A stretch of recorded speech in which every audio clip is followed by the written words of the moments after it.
पटना से इस वक्त एक बड़ी खबर आ रही है। तेजस्वी यादव ने जेडीयू नेता नीरज कुमार को नोटिस भेजा है। सैलरी घोटाले के आरोप पर नीरज कुमार को नोटिस भेजा गया है।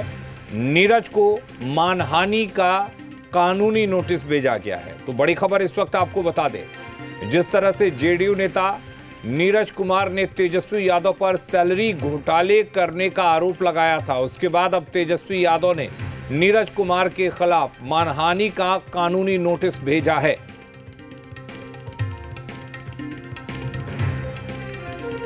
तो आपको बता दें कि नीरज कुमार ने तेजस्वी यादव पर कई तरह के आरोप लगाए थे। उसमें सैलरी घोटाला का भी आरोप था। यह भी आरोप लगाया गया था कि चुनावी हलफनामे में तेजस्वी ने अपने आय को लेकर जो स्रोत हैं उसे छुपाने की कोशिश की है। और अब नीरज कुमार को मानहानि का कानूनी नोटिस तेजस्वी यादव की तरफ से भेजा गया है। बड़ी खबर इस वक्त आपको बता दें, पटना से यह बड़ी खबर है।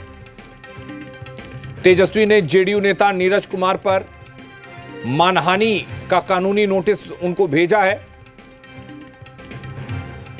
और प्रशांत झा हमारे साथ जुड़े हुए इस खबर पर ज्यादा जानकारी के लिए। प्रशांत, क्या कुछ जानकारी है, किस तरह का नोटिस है? देखिए, लेकिन ये तेजस्वी यादव पर नीरज कुमार जो एमएलसी हैं और पूर्व मंत्री भी रहे हैं जनता दल यू के, उन्होंने सैलरी घोटाले का आरोप लगाया था और उस समय उन्होंने काफी सारे डॉक्यूमेंट पेश किए थे, जिसमें यह कहा गया था कि तेजस्वी यादव जब कुछ नहीं रहते हैं तब उनकी आमदनी बढ़ जाती है और जैसे ही कुछ हो जाते हैं उनकी आमदनी कम हो जाती है, ये आरोप लगाया था। उसके बाद आज तेजस्वी यादव के जो एडवोकेट हैं, उस एडवोकेट ने एक नोटिस नीरज कुमार को भेजा है, जिसमें उन्होंने मानहानि का कानूनी नोटिस है ये, और इसमें सीधे तौर पर कहा गया है कि जिस तरह से उनके क्लाइंट के ऊपर यानी तेजस्वी यादव के ऊपर आरोप लगाए गए हैं, ये आरोप निराधार हैं और इसके पक्ष में जितने भी डॉक्यूमेंट हैं वो पेश करें, अन्यथा उनके ऊपर ये कार्रवाई अब न्यायालय में की जाएगी।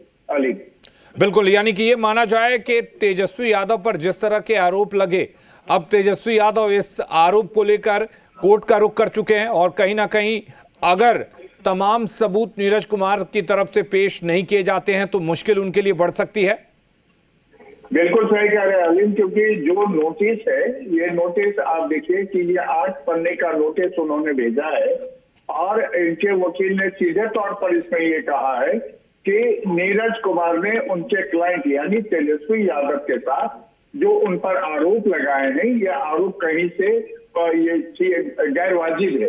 उसमें सीधा सब्जेक्ट में लिखा हुआ है legal notice to criminal defamation for making false fabricated and scandalous statement, यानी पूरी तरह से ये आरोप लगाया गया है नीरज कुमार पर कि उन्होंने पूरे मामले को क्रिमिनल डिफॉर्मेशन किया है, फॉल्स एक आरोप लगाए हैं और फैब्रिकेटेड ये आरोप है।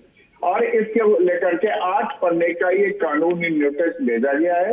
नोटिस एके लॉ एसोसिएट की तरफ से भेजा गया है और सीधे इसमें कहा गया है कि उनके पास जो तथ्य हैं, जो डॉक्यूमेंट हैं, उसको सामने रखें, अन्यथा उन पर मानहानि का कानूनी मुकदमा दायर किया जाएगा। अली प्रशांत, कुछ समय सीमा दी गई है नीरज कुमार को इसका जवाब देने के लिए?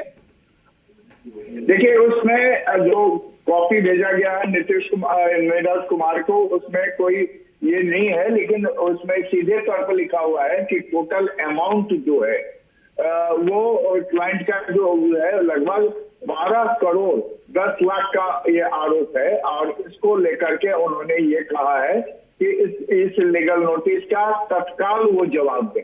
यानी सीधे तौर पर है कि जैसे ही यह कानूनी नोटिस नीरज कुमार तक पहुंच जाता है, उसके बाद इमीडिएट उनको इसका जवाब देना चाहिए, नहीं तो उनको कानूनी मामले में कोर्ट में घसीटा जाएगा।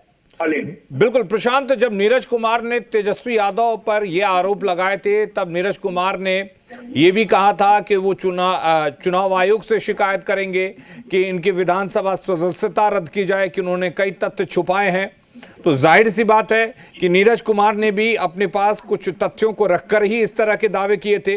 लेकिन अगर तेजस्वी यादव भी ये कह रहे हैं, अगर उन पर मानहानि की बात कर रहे हैं, तो कहीं ना कहीं तेजस्वी यादव के पास भी वो तमाम सबूत हैं कि ऐसा कुछ भी उन्होंने छुपाया नहीं था।